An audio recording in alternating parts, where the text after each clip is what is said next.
Occult Anatomy of Man, Chapter 5, Occult Embryology. The great Lord Vishnu has already come 9 times into the world to save his people. His 10th birth is yet to come. His 9 appearances closely parallel the 9 principal changes taking place in the human embryo previous to birth. Vishnu was first born out of the mouth of a fish. He then rose out of the body of a turtle. Still later he appeared as a boar, then a lion, afterwards a monkey. And after a number of still other changes, he appeared as a man. I noted some time ago that a scientist had arranged a table showing the relationship of the human brain to various animals during the prenatal period.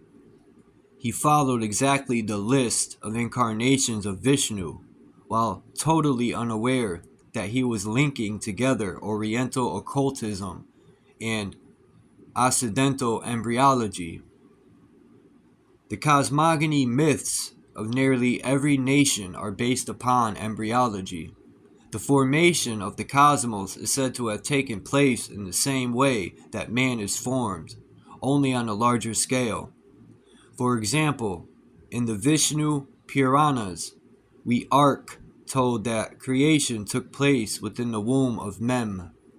Space was surrounded by great mountains and cliffs, the Korean. The universe was created out of water and floated in a great sea, the amniotic fluid. Down a ladder, the umbilical cord, came the gods. 4 rivers flowed into the new land, as told in Genesis. There are the blood vessels of the umbilical cord, so the story goes, and a marvelous correlation exists. Someday perhaps a new science may be based upon the law of analogy. This will prove to be a far greater contribution to scientific data than all the scientific speculations of all ages. It is reasonably certain that the story of Adam and Eve in the Garden of Eden is based upon embryology, and that the womb is the original Garden of Eden. In symbolism, it is represented by a dot in a circle. This dot is the primitive germ, and so on as far as you wish to carry the analogy. The egg of Brahma is the story of the cosmic embryo, and embryology is the basic study of creation. In embryology, we also have a very interesting recapitulation of the passages of the human race through the various species of nature.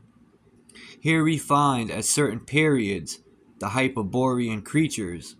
At another time, we see the primitive Lemurian man, later the Atlantean, and finally the Aryan. We most certainly recommend to all occult students that they make a very careful study of this subject. Science knows that all life upon this planet came out of the water.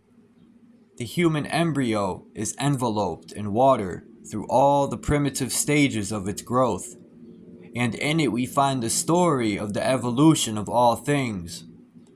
Sex did not appear upon the planet until the 3rd race. It does not appear in the embryo until the 3rd month. The recapitulation of the human embryo through the lower kingdoms of nature is one of the strongest proofs of evolution, and as much as it proves conclusively that man could not have been made originally in his adult condition. Consequently, he passed through a cosmic embryology. In fact, he is still in the embryo and will not actually be born into the human race until he is truly human, which will not be for many thousands of years. He is just in the state of becoming man. The 9 months of the prenatal epoch have been employed in symbolism for ages. 9 is called the number of man, because of the 9 months that the body is in a state of preparation. The perfect number is supposed to be 12. So at the present time, man is born 3 months before he is finished. The gradual unfoldment of the human race will result in more being accomplished during the prenatal epoch, until finally birth will be the ultimate, and all experience and growth will take place in the embryotic state. Man is not born all at once. We may say that he is born by degrees. The consciousness works outside of the body, laboring with the plastic substances up to the time of the quickening. When it takes hold of the vehicle from within and begins to mold a certain amount of individuality out of the materials which surround it. At the time of the birth, the physical body is born, and the process of crystallization sets in, which never ceases for a moment until death. Man begins to die the moment he is born, and the span of life is the length of time which this requires. At the 7th year, the vital body comes into action, and greatest periods of growth commence. It is then that parents begin to experience difficulties. It is the time of letting clothes down and out.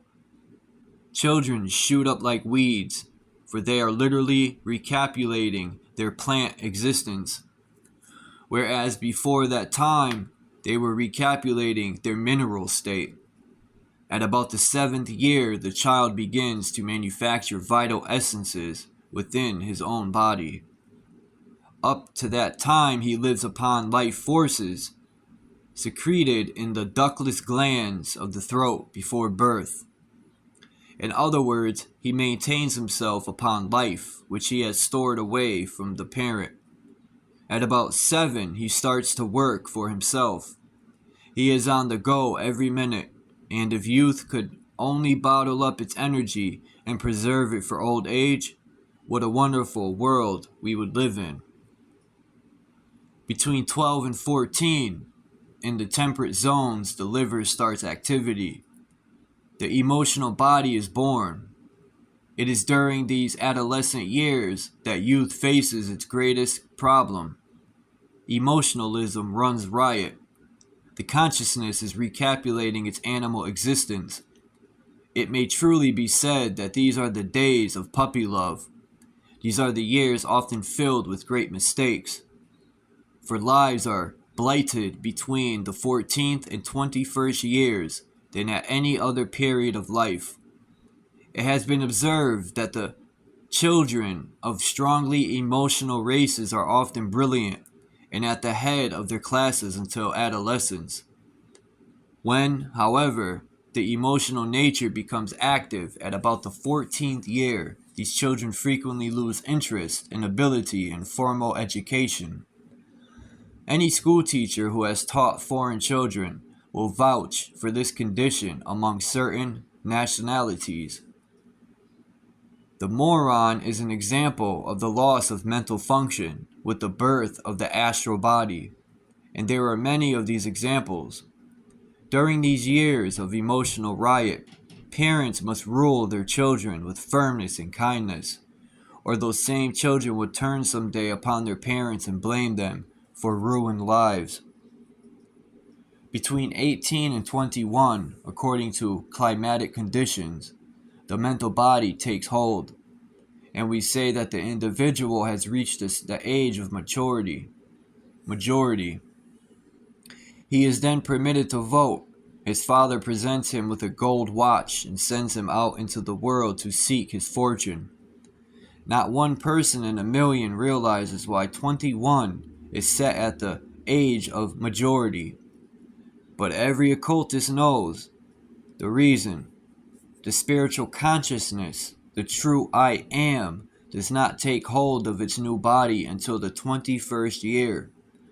Up to that time, it is ruled entirely by the lower senses, by the lower sense centers. Life thus progresses in cycles of 7 years. As an example of this, we know that 28 year is the period of second physical birth. The 35th year, the period of second vital birth, or as it is called, second growth. The 42nd year, the period of second emotional birth. During these years, people otherwise perfectly normal very often grow sentimental. The 49th year marks the dawn of a new period of mental activity, and the following 7 years are the golden years of thought.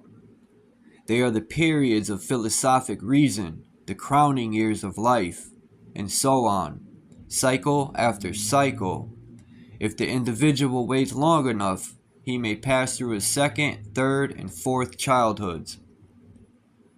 Few people realize that they are composed of mineral, plant, and animal elements. The bones are literally minerals. Hair is a plant nourished by waves of vital ether poured out through the skin, while within every individual are thousands of little wiggling, creeping, crawling things that make each of us a zoo, all by ourselves. The ancient Scandinavians, realizing this, wrote many legends about the little creatures that live in man. A famous statue of Father Nile shows him covered over with tiny human figures representing the attributes and functions of man. Man is a great study, but we make very little use of our textbook. The scriptures of all nations are filled with anatomical references to cities and places that have no existence outside of man himself. The 12 gates of the holy city are the 12 apertures in the human body. Like the 12 masters of wisdom and the 12 great schools of philosophy, these apertures are divided into 2 divisions of 7 and 5. There are 7 visible openings and 5 concealed openings in the human body.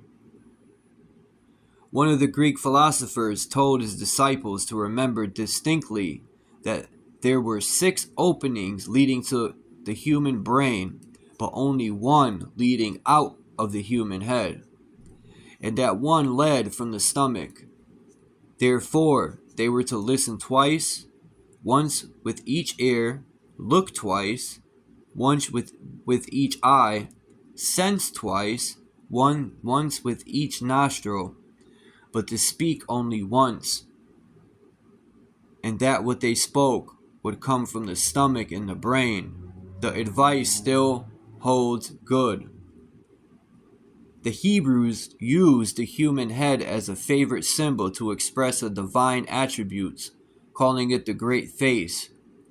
The 2 eyes were correlated to the Father, for they were organs of consciousness.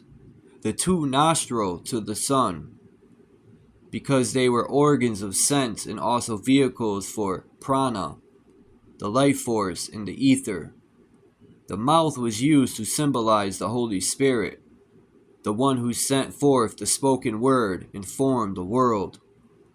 The 7 vowels to which the mouth gave birth were the 7 spirits before the throne. Also, the viols and trumpets of revelation. They went forth as the army of Tyre voice to create in the 7 worlds, and all nature resulted from their creative power. Few realize the magnificent symbolism concealed within the human head, and how it has been used in scriptural writings.